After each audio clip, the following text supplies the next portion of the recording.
আপনারা already basic বুঝে গিয়েছেন। আপনারা যে কারো থেকে খুব ভালো মতো এখন বিভিন্ন রিটার্গেটিং এবং টার্গেটিং স্ট্র্যাটেজি ব্যবহার করে অ্যাড সাজাতে পারেন। বাট আমরা আরও কিছু অ্যাডভান্স জিনিসপত্র নিয়ে কথা বলবো কোর্সটা শেষ করার আগে। তার মধ্যে একটা হলো creating a map of the customer journey, এবং তারপরে ওই জার্নির মধ্যে যেই সব জায়গায় কাস্টমারের প্রবলেম হইতে পারে ডিসিশন নিতে, ওই জায়গাগুলো প্রেডিক্ট করার চেষ্টা করা এবং তারপরে ওই প্রেডিক্টেড পেইন পয়েন্টগুলো সলভ করার জন্য ক্যাম্পেইন সাজানো। এটার মানেটা আসলে কি?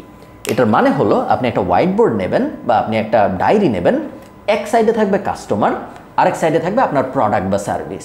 এরপরে এখানে আমি একটা ঘড়ি আঁকার চেষ্টা করেছিলাম, প্রোডাক্ট বা সার্ভিস যে কোনো কিছু হইতে পারে, খুব একটা কিছু যায় আসে না।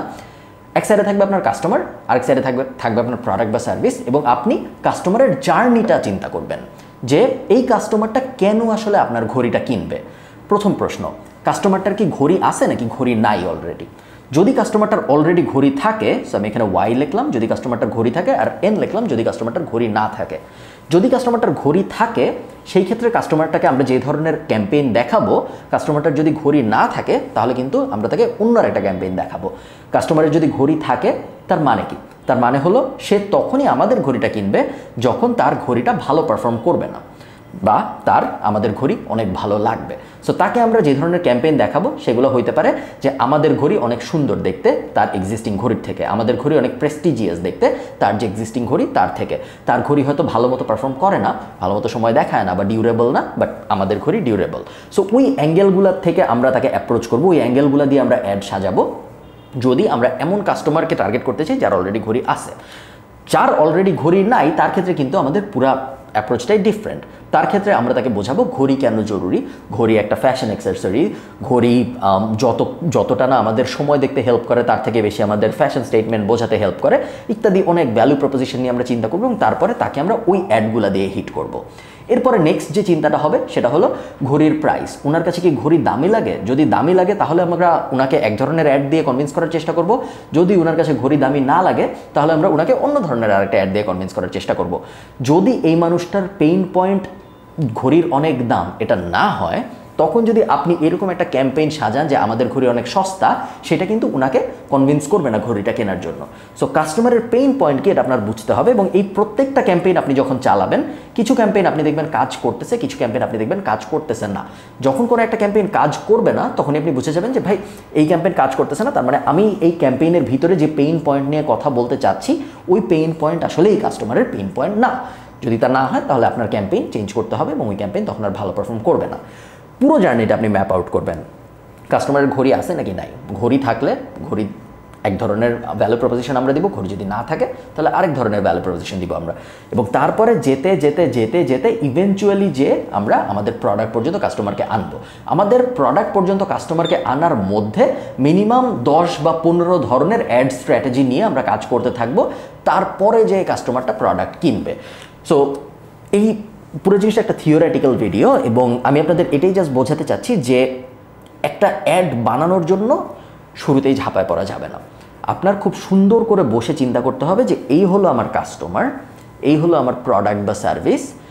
এখন কাস্টমারটাকে প্রোডাক্ট বা সার্ভিস পর্যন্ত নেওয়া পর্যন্ত আমার কি কি আসলে করা উচিত, কাস্টমারটার কোন কোন জায়গায় ঝামেলা হতে পারে, কাস্টমারের মাথায় কি কি পেইন পয়েন্ট আছে, কি কি পেলে কাস্টমার আরও খুব সহজে কনভিন্স হবে। ওই পুরো জার্নিটার উপর ডিপেন্ড করে আপনার 3 থেকে 6 থেকে 9টা পর্যন্ত ক্যাম্পেইন লাগতে পারে একটা কাস্টমারকে একটা প্রোডাক্ট বা একটা সার্ভিস কেনা পর্যন্ত আনতে। যদি আপনি ওই ডিটেইলড প্ল্যানটা না করেন 3টা বা 6টা বা 9টা, সেই ক্ষেত্রে কিন্তু কখনোই আপনার ক্যাম্পেইনের রেজাল্ট ভালো হবে না।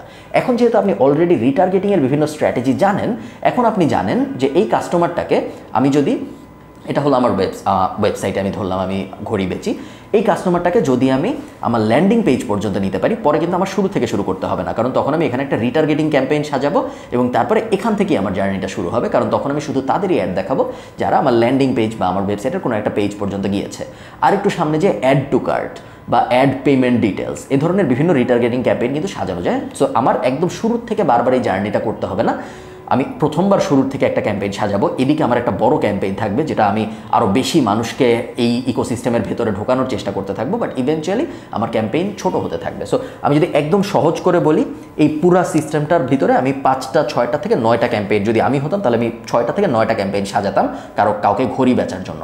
প্রথমে আমি 2টা ব্রড ক্যাম্পেইন বানাতাম, যে 2টা ব্রড ক্যাম্পেইনের একটাই আমি বলতাম যে ঘড়ি কেন একটা ফ্যাশন অ্যাক্সেসরি, কেন সবার ঘড়ি থাকা উচিত, এই বিষয়ে একটা ভিডিও অ্যাড বানাতাম। এবং ওই ভিডিও অ্যাড আমি মোটামুটি যারাই আমার টার্গেট অডিয়েন্স হতে পারে, 18 থেকে 50 বছর বয়সী পুরুষ, তাদের সবাইকে আমি এই ঘড়ির অ্যাডটা দেখাতাম বাংলাদেশে। এবং ওইটা হতো আমার ফার্স্ট ক্যাম্পেইন, যেটা আমি বলতাম ঘড়ি কেন ফ্যাশন অ্যাক্সেসরি। সেকেন্ডটায় আমি আরেকটা ভিডিও অ্যাড ক্যাম্পেইন বানাতাম, যেখানে আমি মানুষকে বলতাম যে একটা আমি ইমোশনাল বানাতাম আর একটা লজিক্যাল বানাতাম। ওখানে আমি বলতাম আমাদের ঘড়ি কেন সেরা, আমাদের ঘড়ি কেন ওয়াটারপ্রুফ, আমাদের ঘড়ি কেন অন্যান্য ঘড়ির থেকে ভালো একটা ব্র্যান্ড সিগন্যাল দেয়, হাবিজাবি অনেক কিছু বলে আমি ওই ক্যাম্পেইনটা বানাতাম। ওই 2টা হয়তো আমার ফার্স্টের ব্রড ক্যাম্পেইন, এবং তারপরে আমি ওই 2টা যত বেশি মানুষকে দেখানো সম্ভব দেখাতাম, এবং তারপরে আস্তে আস্তে আমি ন্যারো ডাউন করতাম। এরপরে আমি আরেকটা ক্যাম্পেইন বানাতাম, যেটা আমি শুধু দেখাতাম তাদেরকেই যারা এই 2টা ভিডিও দেখেছে। তারপরে আমি আরেকটা ক্যাম্পেইন বানাতাম, যেটা আমি শুধু দেখাতাম তাদেরকেই যারা আমার ওয়েবসাইট ভিজিট করেছে। তারপরে আরেকটা ক্যাম্পেইন আমি বানাতাম, যেটা আমি শুধু দেখাতাম তাদেরকেই যারা আমার অ্যাড টু কার্ট পেজ বা আমার পেমেন্ট পেজ ভিজিট করেছে। তারপরে আমি আরেকটা অ্যাড দেখাতাম শুধু তাদেরকেই যারা আমার এই শুরুর ভিডিওগুলার 20%, 25% বা 50% দেখেছে। এইভাবে 6টা 7টা 8টা ক্যাম্পেইন বানানোর পরে আমি দেখতাম যে না, এই 8টা ক্যাম্পেইন একসাথে যখন চলে তখন আমার সবচেয়ে বেশি ঘড়ি দৈনিক বিক্রি হয়। 8টা ক্যাম্পেইনে আমার হয়তো $40 খরচ হয় বা $50 খরচ হয় প্রত্যেক দিন, এবং প্রত্যেক দিন হয়তো আমি $500 ঘড়ি বেচি বা $600 ঘড়ি বেচি। এক সপ্তাহের মধ্যে আমি বুঝে যেতাম আমার কোন ইকুয়েশন সবচেয়ে প্রফিটেবল। এর মধ্যে কোনো ক্যাম্পেইন কাজ করতো না। 2টা ভিডিও দিয়ে আমি শুরু করেছি, একটা হয়তো কাজ করতেছে না, ওটাকে আমি তার সাথে সাথে রিপ্লেস করে ফেলতাম আরেকটা ভিডিও দিয়ে, নতুন কোনো একটা অ্যাঙ্গেলে নতুন কোনো একটা ভিডিও বানিয়ে, এবং এইভাবে টেস্ট করতে করতে আমি ইভেনচুয়ালি কাস্টমারকে আমার প্রোডাক্টটা কিনাতে পারতাম।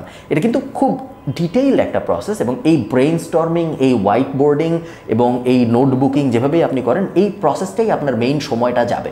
মেইন সময় অ্যাড সাজাতে যাবে না। অ্যাড তো জাস্ট একটা সফটওয়্যারের মতো জিনিস, আপনি টুলে বসাচ্ছেন বিভিন্ন জিনিস, বাট ওখানে তো আপনি চিন্তা করছেন না। চিন্তা আপনি করবেন আগে, চিন্তা আপনি করবেন গুছায়, কাস্টমারের ব্যাপার ভেবে, এবং আপনি অ্যাজ আ মার্কেটার আপনার মেইন স্কিলটাই হলো এই চিন্তাটা করতে পারা, এই স্ট্র্যাটেজিটা সাজাইতে পারা। আপনার মেইন স্কিল কিন্তু পিক্সেল অ্যাড করতে পারা না। আপনার মেইন স্কিল কিন্তু business.facebook.com যায় বিজনেস অ্যাকাউন্ট খুলতে পারা না। আপনার মেইন স্কিল হলো চিন্তা করে বের করতে পারা যে একটা কাস্টমারের জার্নিটা আমি কীভাবে সাজালে ওই কাস্টমারকে আমি সবচেয়ে কম সময়ে সবচেয়ে কম টাকা খরচ করে আমার প্রোডাক্টের বা আমার সার্ভিসের কাছে নিয়ে যেতে পারবো। এটাই আমি আপনাদের জানাতে চাইছিলাম এই ভিডিওতে। Thank you.